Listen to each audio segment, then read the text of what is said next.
Hi everyone, welcome back to another video from Webtech Tutorial.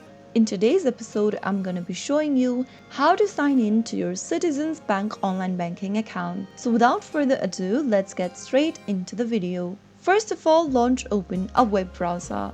Go to the URL box and type in citizensbank.com and press enter on your keyboard. Soon after you do that, you'll end up in the official website. Go to the top right corner and click on the login button and then select your account type from the list. Now click the login button once again, and inside the sign in area on the next page, you will need to type in your user ID followed by your account's password. If you don't remember your credentials, click on the Trouble Login In link and follow through the prompts. If you remember your credential, type it down in the respective text boxes and finally click on Login, and you will be able to log into your Citizens online banking account. So that's how easy it is. If you found the video to be helpful, go ahead and give us a thumbs up. Don't forget to subscribe to our channel by hitting the subscribe button. Also, press on the bell icon so that you'll never miss another upcoming upload from us. I will see you again in the next video.